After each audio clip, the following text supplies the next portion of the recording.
ay si Sis Juliet Daman.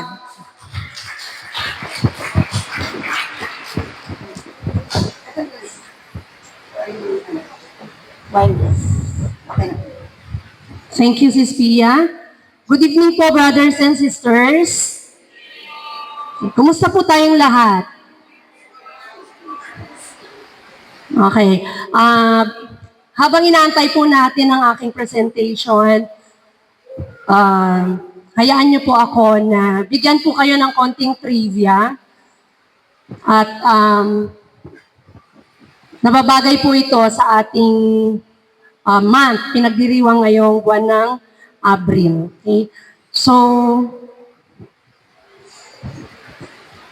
there was the time, this April na rin po yata, nung pinaalala po sa akin na ako po ay speaker pala nitong araw na to. Sabi ko, hala, Lord, bakit po ganon? Laging ganon ha. Siguro nangyayari sa buhay niyo. Bakit po ganon kapag meron pong something special na ipatutupad sa akin ang Panginoon? Ang dami pong challenges. Isa na po dito ay yung pagre-recur ng pain sa aking hip joint. So, for your information, mula nung pinanganak ko po ang panganay ko, nagsimula na po yung hip joint problem ko. At akala ko po ito yung way para mas stop po kami sa paglilingkod sa Panginoon. Kaya lang, dahil sa aming mag-asawa, sa pananampalataya namin sa Panginoon, hanggang ngayon, hindi po kami na-stop. Diba? So, as year goes by, lagi po yan, basta every time na may, yung tinatapik po ako, hindi pa po ako council of servant noon. Pag nilapitan ako ni Chef Irish, naku, sabi ko, delikado na to. Meron at merong ipatutupad sa akin, sa aming mag-asawa. So, prinsipyo naming mag-asawa, yung never, sinasabi ko sa mga kapatid ko to, never kayong hihindi when it comes to serving God. Kasi hindi ka naman tatapikin kung wala siyang ipapatupad sa'yo eh. So, sabi ko, noon po hindi ako, mahihayin din po ako noon. Akala ko po nung bago kaming nagklase, akala ko po, hindi ko kayang magsalita sa harap. At lalong-lalo na yung mister ko. Wala po sa hinagap naming mag-asawa na maging shepherd, at lalong-lalo na yung maging council of servants. At nung inalok kaming maging council of servants, sabi namin, sorry po, ulit-ulitin ko ito kasi talagang hindi pa rin nagsisingkin sa amin yung dahilan bakit kami napasama. Kung titingnan nyo yung edad, sa edad naman po, at saka yung experience na talaga sila kumbaga, yung religiosity nila nandyan na po. Kaming mag-asawa, half-baked pa lang in terms of religiousness. Pero sabi ko, kaming mag-asawa nga, we branded ourselves as yes couple din po, or servants. Sabi namin, hindi nga kami aayaw, hindi kami hihindi. So, yun na nga po, ang dami mang balakid, daming sagabal sa aming mag-asawa para maglingkod. Pero, napagtagumpayan from being shepherd of class, binanggit nga ni Sis Pia kanina, shepherd of class 46. And then, nag-MLM head din po kami, na wala din po kaming, parang feeling namin di namin kaya, pero napagtagumpayan dahil andyan naman po ang ating Panginoon. Okay? Karen, thank you po, Chef. Na mag-talk po nga po ako, sabi ko, hala, kasasabi nga, kakausap nga po namin kay Bro Rainier nung a day before na kinausap po kami ni Sis Karen. Sabi ko, hala, nagre-record na naman ng pa ako.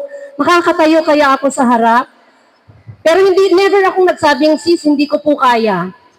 So, ang sabi ko lang, hala, yun lang.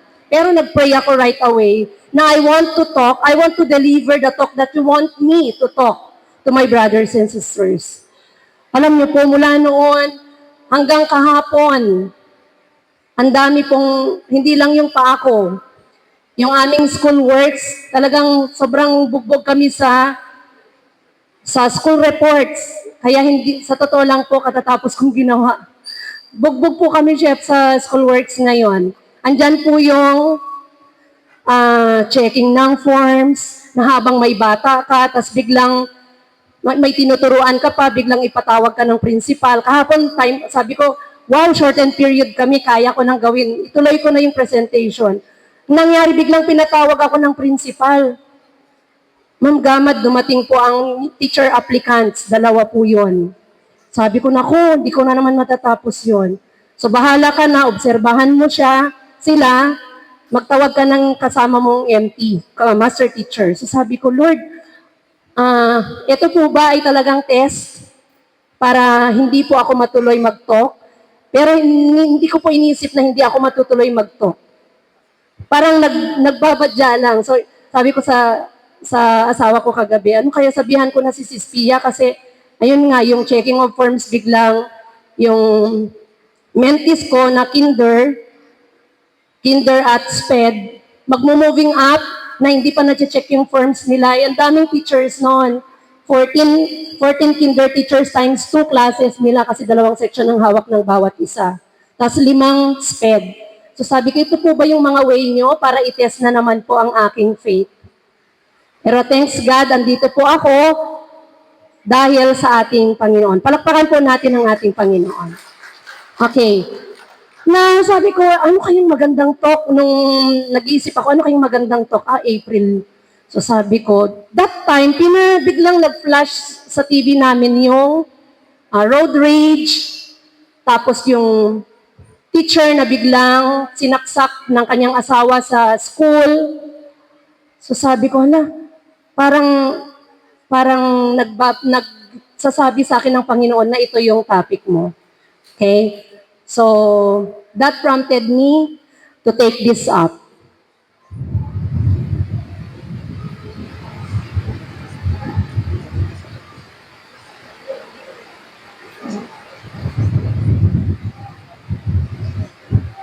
Ay, wala na. Wala na po yung ano. Sige. Pakitapik na lamang po ang ating katabi muna. Batiin po natin. At ito ang ibabati niyo sa kanila, ha?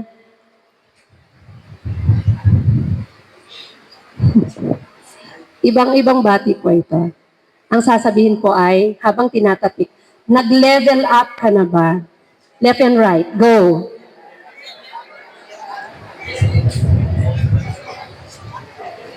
Sa likod. Okay, may sumagot po ba ng yes?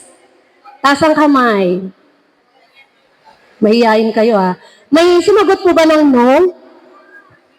Wala din. Tatampo sa inyong Panginoon. Okay. Siguro marahil, kaya hindi kayo makapag-decide kung yes nga ba or no nga ba. Ayaw niyong mapahiya kay God. Or dahil hindi po specific kung anong larangan kayo nakaranas ng level up. Tama po ba? Okay, iba-iba po kasi, bawat isa sa atin, iba-iba po ang karanasan natin sa pagle-level up. Okay, parang hindi po buo yung na-save ng aking anak. May prior to that, meron pa po kasing mga slides po dyan, pero without it, de-deliver na lang po natin. Okay, so sa larangan ng laro, mga bata, naranasan na po ninyo ang nag-level up sa games. Tama po? Asan ang shaders natin? Okay. So, nagle-level up sa games. Hindi lang mga bata, yung mga isip bata dito, di ba, may games din sa cellphone. Kaya nga kahit, sunog na yung sinaing na kanin, di ba? Dahil dyan sa paglalaro. Minsan pinag-aawayan nating mag-asawa, natin yung anak natin, di po ba? Okay, umaamin yung smile nila. Next, nagle-level up din yung iba sa atin sa pamamagitan ng energy level. Okay? So habang bata, very soft pa tayo, ang energy level medyo konti. Okay? Habang lumalaki, mataas yung energy level. So, sayang, hindi ko po maipakita eh. Habang ginagawa ko yung slide na yan, sabi ko, saan na ako? Yung na-reach ko na yung full energy. Pero sabi ko, hindi eh. Kasi sa ngayon, kung titingnan ko, kung i-assess ko ang sarili ko, bumabalik na po ako sa yung nakukulangan. Nakukulangan na yung energy level ko. So, sabi ko, ganito pala ang buhay. Kaya ang realization ko in that slide ay, habang malakas pa ako, habang nandun pa yung full energy ko, ibigay ko na yung pagsaserve ko kay God. Kasi sa totoo lang po, nagsasabi na po ako na mag-stop na ako sa work ko. Sa totoo lang po, hanggang ngayon, fully decided po ako to stop working na po. Antayin ko na lang ang July, sabi ko. Bakit po? Sa totoo lang, I had an encounter, nakakahiyang encounter kay God. Bakit po? Kasi, so yung excitement ko po noon na mag-serve as one of the lector commentators, napahiya po ako, January pa naman po yun. Sa totoo lang po, ako po yung tipo kasi ng taong ayaw mapahiya sa harapan ng mga tao. Okay lang pahiyain mo ako basta ako lang mag-isang nakakarinig. And you know, ang gumawa pa po nun ay isang pari.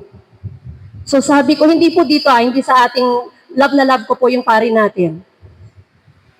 Sa isang church na pinaglilingkuran ko po. Bago po ako doon. And admittedly, I had a mistake. Doon sa unang mistake, hindi ko po ina-admit na kasalanan ko yun. Kasi as sabi ko nga, gagamitin ko ng pagiging teacher ko. Kasi bago ako doon eh. So, ino-orient naman kami tulad ng ginagawa ni Chef Yumi dito. In-orient kami. So, paniwalang-paniwala kaming mag-asawa na yun yung step na in-orient sa amin. And sad to say, yung paring yun, hindi ganun yung gusto niya.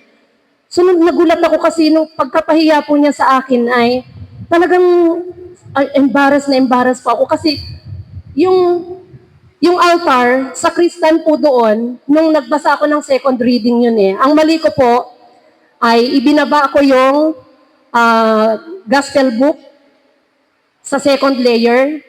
Kasi ang sabi po nila, nung nag-orient sa amin, after mong magbasa, ibaba mo na yung gospel book. And then, pagkababa ko, ang sarap pa naman ng pagbaw ko sa kanya. Ang iginanti niya ay ang taas ng kilay.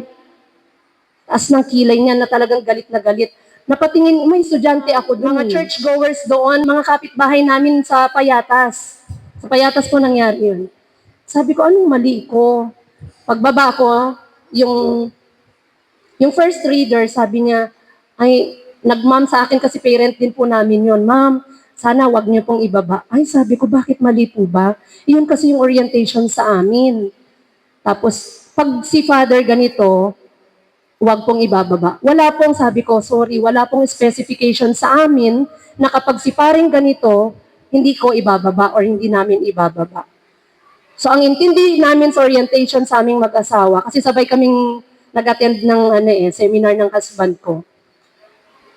Sabi ko, kaming dalawa, talagang nung nakinig kami sa orientation, wala pong sinabi na kapag ang pari na ito ang magse-serve, wag niyong ibababa. So, all the while, ang akala namin lahat ng pari ay ganon. So, yon. Alam niyo po, sa inis ko, nagagalit po ako, nagtatampo ako, umabsent, hindi po sumipot yung POF, yung assigned sa POF. Automatically, pag hindi assigned yung POF, yung second reader, ako na ang gagawa. So sabi ko, sige lang. Siguro yung punong-puno ako ng pagtatampo sa paring yon. And the fact na ang eyeglasses ko, kapapagawa ni Bro Marlon, that was Friday nung pinagawa niya yung eyeglasses ko, hirap na po akong bumasa. Tapos, first time kong gamitin na babasahin yung POF, ang liliit po, unlike po dito sa atin na talagang okay. Ayun, pangalawang mali ko. Sabi ko, naninibago ako sa eyeglasses ko. Ang sagot, yung last part na po, sabi ko, parang sa pari na to Pero ang nakikita ko po kasi ay letter L. Sabi ko, nag-post naman po ako, ramdam ni Father yun, nag-post ako na hindi ko na po itutuloy. And then, suddenly sabi ko, ay hindi, ang sasabihin ni Father, manggagaling sa sarili niyang kopya. So tinuloy ko. Nakita ko at the end, malinaw sa akin yung amen. Naku, patay, sabi ko kay Father na yon. Ayan na naman. Yun po, nag-microphone talaga siya. At ang sabi po niya ay, binasa mo na yung sa pare. Sa akin yun eh. Muntik kong sabihin na lang sa galit ko, di sa'yo lang. Parang gano'n. So sabi ko, ako ayaw ko po, hindi ako sanay mapahiya. Humagulgol po ako. Tapos, isa pa kung bakit ako napahiya. That very Sunday, first Sunday yata, yun ng January eh. In-invite ko tong dalawa kong anak na magsimba doon kasi servers kami ni daddy nyo. Lay minister naman si Marlon. So sabi ko, naku po, napahiya ako sa asawa ko. Alam ng asawa ko na ayaw kong mapahiya. Kaya yan never sumigaw sa akin kasi alam niyang iiyak ako pag tumaas ang boses sa akin. Sabi niya, parang hindi ako makaalis doon na hindi ko kakausapin yung Father. At ang nangyari, hindi ko nakausap kasi nagmamadali. Sabi niya, pasensya na kayo kasi may second mass pa ako. Yung lay minister ko na lang ang magbe-bless sa inyo. So I never had a chance to talk to him hanggang ngayon po. Ang kinausap ko na lang po ay yung kura paroko na sinabi ko pong hindi ko po matatanggap yun kasi unang-una, lingkod po siya ng Diyos. Siya po, namamahiya siya. Hindi po ako namamahiya sa kapwa ko. Kahit yung parents ko, ang daming sablay sa ginagawa sa school, hindi ko yan pinapahiya, sabi ko. Kaya hindi ko po deserve mapahiya. I accept na may pagkakamali po ako, pero may magandang paraan para ituwid po ako. Yun po yung sinabi ko. Kaya lang po, sorry, wag niyo pong gayahin kasi ako ang hirap ko pong magpatawad. Binabanggit ni Sis Judith yan na sinasabihan ko sila, hindi, pinatawad ko na siya, pero andun yung ayaw ko pa rin po kasi siyang kausapin. Ayaw ko pa rin po siyang makita. At kung siya ang pari, ito pa pala, dagdag. Sa totoo lang po, siguro si God, sabi ng asawa ko, alam mo, si God yata ang gumagawa ng paraan para hindi kayo mag-meet uli. Kasi one time na ako nakasked, hindi ko po alam na siya yung Father. Eager na akong namamlansya ako, tuwang-tuwa ako, magsaserve ako, gano'n. Nung malapit na kami sa church, biglang ang sakit ng tiyan ko na gusto ko nang magpadala ng ospital. Tapos, ang nasa isip ko, kahit isa lang sa amin ang matuloy mag-serve. Kasi sabi ni Bro Marlon, isasab kita, kasi ako lang pong naka-sked nun eh. Sabi niya, isasab kita. Tapos, ang nangyari, hindi ko talaga kinayang bumaba sa simbahan. Inantay ko silang natapos. And then, alam niyo po kung anong nangyari? Ang father na yun ay yung si Father Tony. So sabi niya, alam mo, Mi, kaya ka siguro biglang sumakit ang tiyan. Kasi pag after ng misa, okay po ako. Tapos sabi niya, oy, bad ka. Sabi ko, hindi naman siguro ganon, nagkataon lang. So yun, twice na nangyari po kasi yun. Kaya hindi pa po kami nagmi-meet uli ni Father Tony, hindi pa po kami nakakapag-usap. Pero napapanaginipan ko po siya. Kaya sabi ko, nung ginagawa ko to, ready na po ako, Lord, na kausapin. Napalayo na ako. Hindi, araw-araw ko kasing dala-dala si Father Tony. Okay, so next, tayo naman po ay nakakaranas mag-level up sa ating work. Tama po ba? Pag tayo beginner, sa amin sa teachers, sa DepEd, Teacher 1. May level up, Teacher 2, Teacher 3, Master Teacher 1, hanggang maging Principal, Supervisor, Superintendent. Tayo din po sa ating sa mga negosyante, di ba nagle-level up din po tayo from, anong tawag doon, helper. Tapos, habang nag-observe kayo kung paano palaguin ng negosyo, nagkakaroon kayo ng sariling kapital. And then, naging kayo na po yung CEO, kayo na po yung manager. Okay? Next, may naririnig po ako minsan, ewan ko kung pambubuli sa mga kalalakihan, na kapag yung tatay po ay tinatawag na house husband, may binibiro ng mga kumpare na, oh, pare, level up ka na. Nung unang kasal kayo ni Mare, ikaw ang sinusunod. Ngayon, ikaw na ay tigasin. Ano yung tigasin? Yun pala, tiga saing, tiga laba, tiga plancha. So sabi ko, yun pa yung sinasabing level up.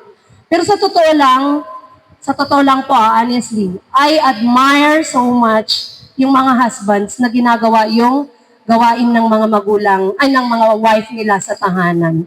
Okay? Meron po ba tayong brother dito, bro husband, na gumagawa ng household chores? Palakpakan nga po natin sila.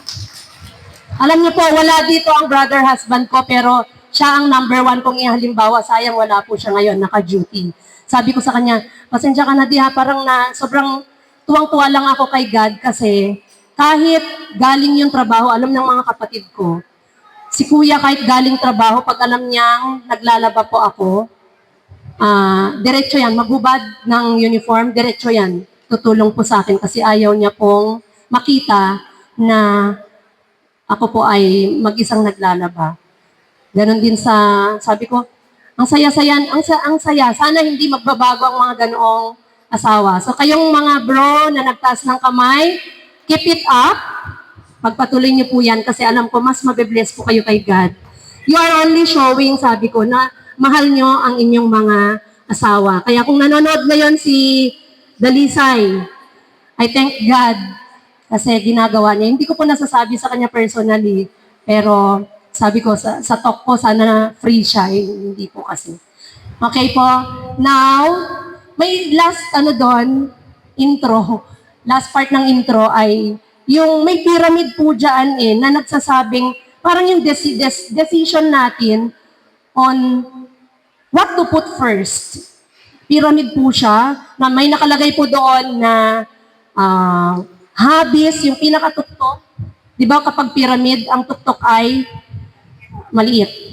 So, hobbies, tapos nagulat nga po ako kasi ang hobbies, friends, work, and then self, and then kids, spouse, si God. Ang pinaka-wider ng space doon ay si God. So, meaning to say, we put God as the most important one in our life. Kaya po, sabi ko, yun po yung focus ng ating topic po tonight. Okay? So, leveling up. Sabi po natin sa faith, ano po uli? Sa Tagalog, ano po uli ang faith? Pananampalataya. Okay? So, sabi po, sa pananampalataya, wala pa rin siya. Okay, trusting God, although we cannot see Him. Diba? So, dinadasal po natin, I believe in God. Kahit hindi natin nakikita si God sa Apostles' Creed, nire-recite natin na we believe in Him. Tama? Na pinagtitiwalaan natin siya, na kaya niyang iayos ang ating buhay. Okay? Kasi siya nag-provide, siyang naglalang sa atin, so kaya niyang baguhin ang buhay na naaayon para sa atin. Okay? Now, what does it mean to level up faith? Okay? Pag sinabi pong level up, our faith means growing deeper in trust and relationship with God. Pinatanong ko po sa inyo kanina kung sino po dito yung nakaranas na pong nag-level up. So, para sa akin, tayong lahat na narito ay nag-level up na po. Why? Bakit po kaya? The mere fact na pinaunlakan po natin ang panawagan ng Panginoon during the ME weekend. Di ba nung in-invite po kayo, nang nag-recruit sa inyo, nakapunta kayo. So, pinili nyong umattend sa ME weekend. Kaya kayo belong sa class 69. And, pang ilang attendance nyo na po ito ngayon. Hindi nyo na mabilang kasi kayo yung nakikita namin nandito. Okay? Kaya kayo nagle-level up. So, may mga steps na po kayong ginagawa to improve para mapalago ang inyong pananampalataya. Kaya keep it up po. Gusto nyo lang pong palaguin ang inyong malalim na pakikipag-ugnayan sa ating Panginoon. And then, we are moving from basic belief to unshakable confidence. Ano pong ibig sabihin? Yung basic belief natin na, yes, there is God. Yung mga nire-recruit po natin na nagsasabi, minsan tinatanggihan. Naranasan nyo ng tinanggihan ng nire-recruit nyo? Di po ba? May mga sinasabi yan na, ay, hindi, walang problema sa aming mag-asawa. Okay kaming mag-asawa. Tsaka, may pananampalataya kami, nagsisimba kami tuwing linggo. Yun, basic faith po yun. Akala po nila, enough na yun. Pero, ang sabi po niyan, from basic belief to unshakable confidence. Ano pong ibig sabihin? Na from the basic belief, unti-unti nag-grow po tayo. Ang pananampalataya natin ay nag-grow. Kaya yung ating trust kay God. Kasi pag sinabing faith, pagtitiwala sa Panginoon, pagtitiwala na yung ating, yung mga ninanais natin sa buhay ay mangyayari through God. Diba? So, ayun po. Unshakable confidence, kampante ka sa sarili mo na lahat ng gusto mo sa buhay ay ipagkakaloob ng Panginoon. Okay? And, anumang problema, anumang sagabal, sabi ko nga sa inyo, nakailang sagabal na yung, nakailang hadlang na po ang dumating sa buhay namin para mas stop po kami sa pagsiserve. Lalo na yung paako noon. Lalo na yung pag-aaral, yung work na yan. Ako po, dami na. Maliliit pa po ang mga anak ko noon. Alam po ng mga ka-members natin, hindi po naging hadlang para mag-stop po ako. Influence every area of our life. Sinungaling po tayo kapag sinasabi natin na bawat araw, never tayong nakaranas ng challenge. Tama? Sa bahay pa lang eh. Diba? Challenge na po sa atin yung ating mga anak. Na kapag inutusan mo, sila po ay, ano yung sasagot kapag tinawag? Wait! Diba? Wait! Parang sabi ko mga ibon na sila, no? Wait. Okay, and then, ang sagot ay, mamaya po, tapusin ko muna to. Diba? Minsan din, partner pa lang natin, di po ba? Pag may sinabi ka, naka-cellphone siya, di kanya sinasagot, ilang beses mo nang tinanong, si Bro Marlon yun. Tsaka alam ko maraming Bro Marlon dito. Yung mga ganong instances sa buhay, di ba? Na dahil abala siya sa cellphone, sabi ko nga sana dumating yung panahon na mawala na yung cellphone na yan. Kasi minsan, yun ang source of misunderstanding nating mga mag-asawahan. Okay? Next. Saan pa? Sa ating trabaho. Yung pagpasok pa nga lang, sino yung mga nagdadrive ang bro and sis dito? Yung mga nagdadrive, di ba? Pagpasok nyo pa lang, di pa kayo nakarating sa trabaho nyo. Yun, yung mga road rage na yan. Di ba? Dahil siguro sa high heat index, no? Kaya umiinit ang ulo, hindi na nila naaalala kung ano yung tama at mali. Tingnan mo yung nangyayari.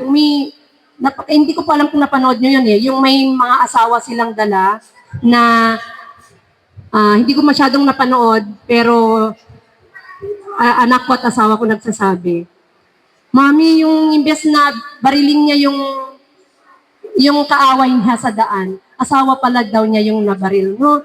Parang nakakalungkot. Pero mo yun, yung eksenang yon na hindi mo akalaing asawa mo mismo yung napatay mo, yung nasaktan mo. Okay?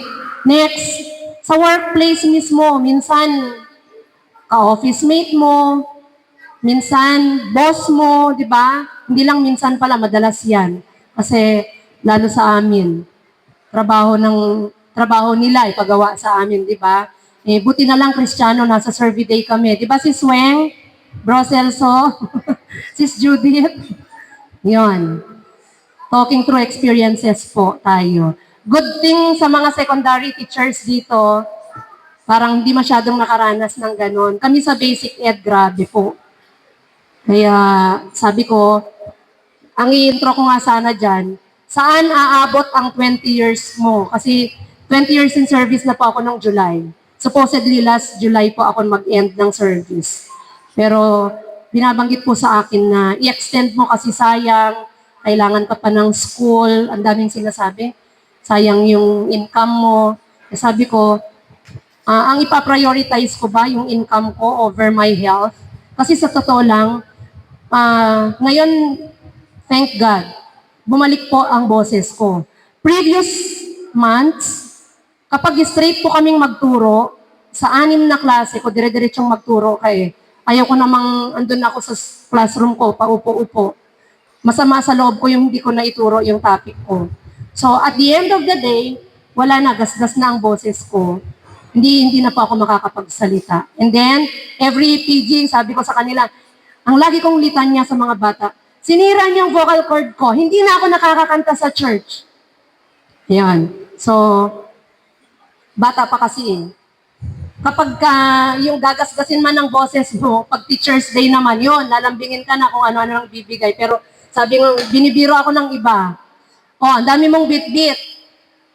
Magpa-file ka pa ba ng early retirement? Sabi ko, ay hindi ito ang pigil sa akin para mag-early retire kasi grabe na po ang mga bata ngayon. Isa po yan sa reasons kung bakit po kailangan nating palaguin ang ating faith.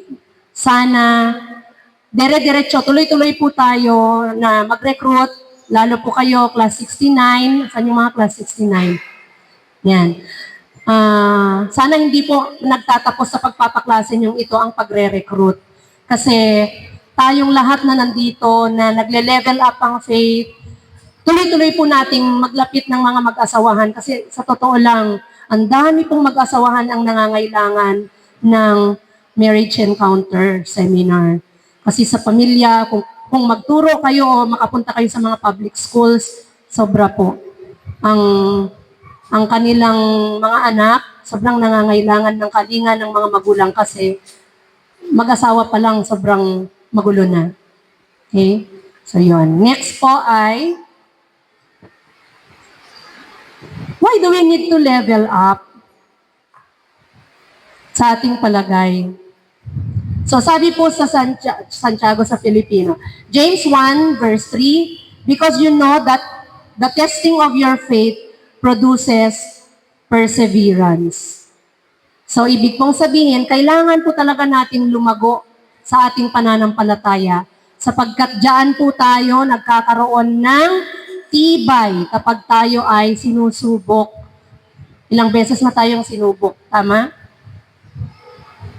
Sino dito yung sobrang ang level ng pagkasubok sa kanyang buhay ay parang feeling niya gi-give up na siya? So, kasama po ako doon. Okay? Pero dahil, ayun nga, sinasabi ko lagi ngayon, testing ng Panginoon yan sa atin.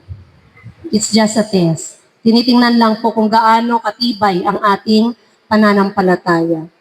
Lalo pong pinapatibay po ang pananampalataya mo kung ikaw ay nakakaranas ng matinding pagsubok. And then, faith is not static. It grows as we walk with God. So, ibig pong sabihin, step by step nga po eh. Hindi ka instantly nandoon sa walang noodles eh, sa pagle-level up ng faith. Na kumbaga, nag-attend ka lang ng ME weekend eh, wow, ako na po ay naka-maximum level na. Okay? So, hindi po ganon. Kailangan natin in a piecemeal process, unti-unti po yan talagang nagle-level up tayo kung ipapaubaya mo kay God ang pagle-level up mo. Diba? In every PG, first step yung ME weekend. Second is ito, yung pag-join lagi sa PG and then yung other formation activity ng ating community.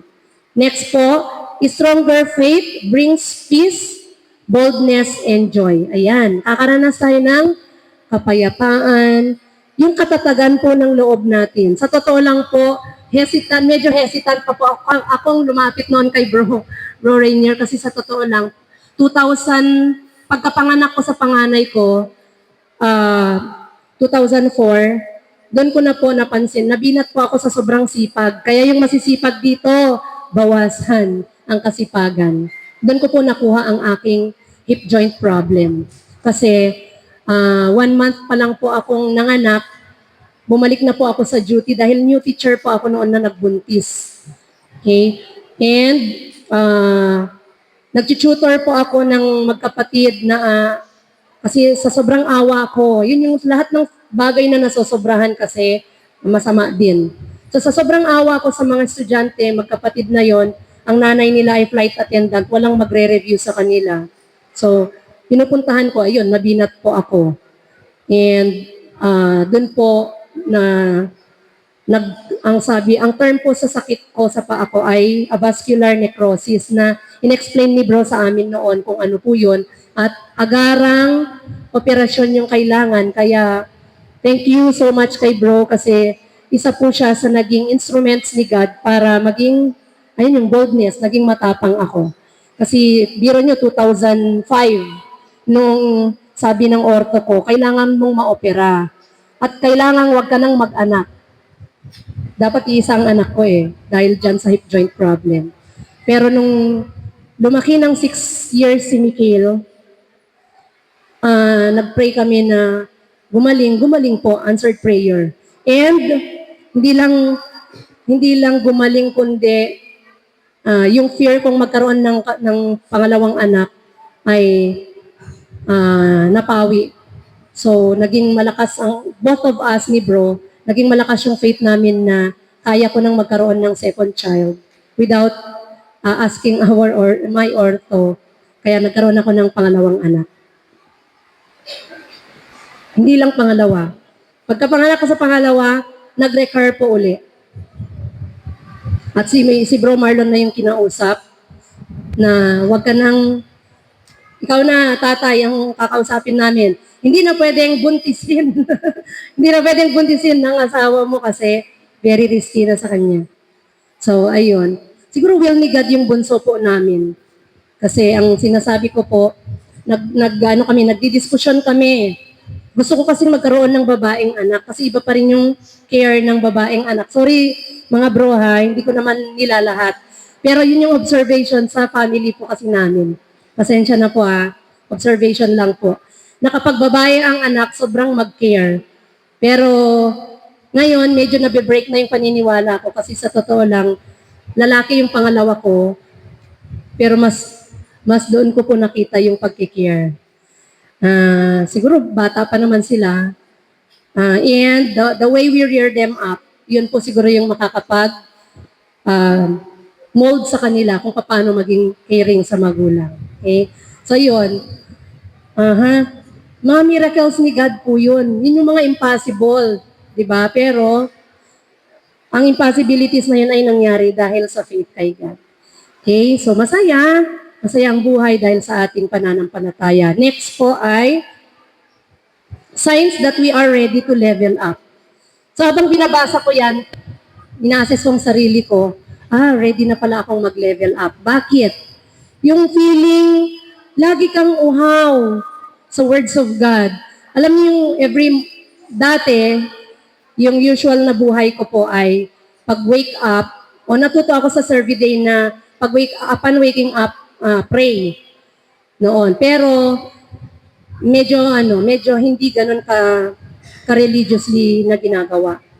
Pero unti-unti, yun yung parang naano ko na every morning kailangan, hindi lang yung pagpe-pray, meron pang matching yung laudate na app na binigay ni Chef Val. Yun, everyday yan, walang patid. Okay? And, maya't maya, pag may problema, laging praise and worship, laging kanta para kay God, dasal para kay God. So, mapapansin nyo yan. Nagle-level up na po tayong matcha-challenge dyan.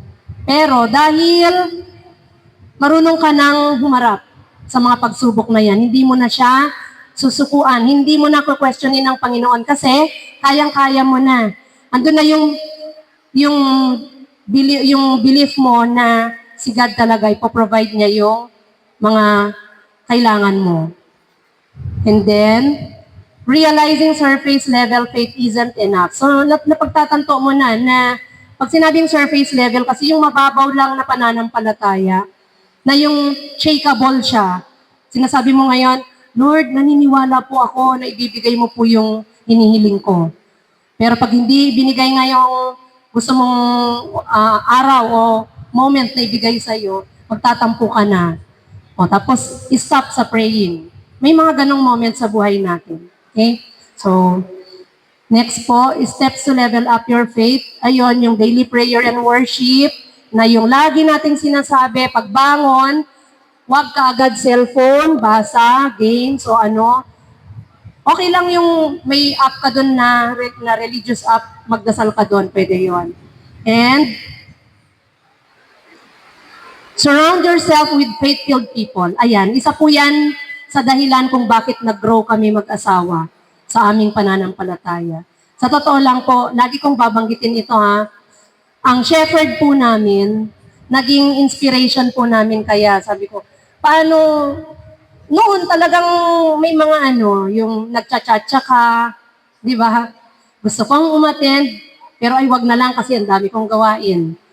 Tapos attend tayo sa next PG. Dahil malayo pa, di ba? Attend tayo. Pagdating ng Tuesday, ang dami nyo nang iniisip na gawain. Oh, Wednesday, talagang hindi na makapunta kasi busy kami. Ang lagi niyang sabihin, busy. Ano po yung busy uli? Tinuro ng ME? Anong meaning ng busy? Ay, may mga kasamahan pala ako dito. B stands for being. U, under. And then yung S, Satan's. Yung Y is yoke. Ulitin po natin. Being under Satan's yoke. O, ang sinusunod nyo, yung Satanas. Alam nyo, sabi namin, pag talagang yung make it a habit na gusto nyo talagang mag-attend ng PG, kahit sinasabi nyo, nahihiya ako kasi wala yung asawa ko. Eh, yung asawa mo nga, andap-andap na, ikaw gayahin mo pa. Diba? Kaya believe na believe po ako. Palakpakan natin yung mga walang partner dito na laging andito, like Sis Renz. Palakpakan po. Sino pa? Si Sis Pia, palakpakan. Si Sis Chola. Tuwang-tuwa sa inyong Panginoon. Hayaan nyo lang ang mga bro hobbies nyo, ha? In God's most perfect time. Babalik po sila. Di ba si Saging? O, di ba? Ang lakas ng yes. Di ba, Bro Jo? Okay, mahal na mahal namin yung mga loves namin yan kasi hindi po sila nagpatinag sa pagiging busy. Kaya wag nyo daw pong i-reason out yung busy kayo kasi humahalakhak po ang Satanas. O nalulungkot ang Panginoon. Okay, next. Ito pa. Bakit kami narito? Na-encourage hindi lang sa shepherd namin, sila Chef Min, Chef Pani, palakpakan po natin sila. Nung naging shepherd po kami, sabi namin, Daddy ha, gayahin natin yung shepherd natin. Laging nasa church, pag PG. Laging active pag may CLSS, BCM. Pag alam nilang BCM or other formational activities ng church, andyan sila. Kaya sabi namin, andun din tayo kasi andun sila shepherd. Tapos nung naging shepherd kami, sige, gayahin natin. Kaya siguro, ang bait ni God, ginawa niya yung mga lambs namin, although, dadalawa po yung natira. Very, very active naman po sila. Palakpakan po natin sila. Bro Celso, Sis Weng, Sis Aging Bro Jojo. Thank you dahil andito kayo kasama namin. And very proud po kami. Sabi ko, Lord, thank you so much kasi kahit dalawa ang natira, very active naman. Sila po yung head couple ng sila Bro Celso sa MLM. And Sis Aging Bro Jojo naman sa SLM. So, napakabuti ng Diyos kung talagang ang buhay niyong mag-asawa ay i-open up nyo para sa Kanya. Okay? So, hindi lang sigad ang napapasaya nyo, natatouch natin ang buhay ng mga kapwa po nating mag-asawahan. Okay? Step out in obedience, trust God in real life decisions. Na-experience ko na rin po siya ngayon dahil sabi ko, with my faith in God, minsan nag-up and down din po ako in terms of decision making. Pero bumabalik sa aking alaala na Lord is there, the Lord is there, at dapat hingin po natin yung kanyang presensya habang tayo ay gumagawa ng decision. Kasi hindi po yung will natin yung masusunod, kundi yung kanyang will. Kasi lahat nga ng buhay na hindi pa tayo pinapanganak, nakaplano na sa kanya ang ating buhay. Okay? And stay consistent during trials. So marami yan. Lalo daw po tayong nasi-challenge kapag lumalago ang pananampalataya. Naranasan niyo na po ba? Lalo tayong nakakaranas ng mga challenges sa buhay dahil lumalago ang ating pananampalataya. And you know, kahit ang daming trials na yan, mapaglalabanan natin dahil sa Kanya, dahil sa ating pananampalataya. Sakit man yan, problema mo sa mga tao mo, lift up to Him.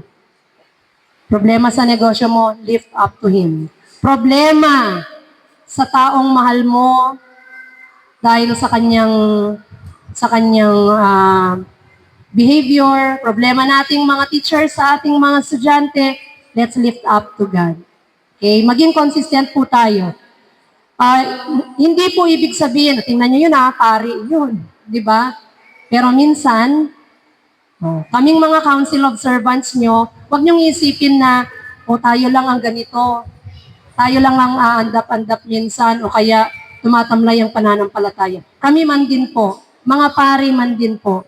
Pero, through the help of each one of us, we will pray for each other para sa ganon ay lahat po tayo sama-samang mag-level up, wala pong maiiwan, lahat po tayo magpapasaya sa ating Panginoon. Okay, meron pa po ba?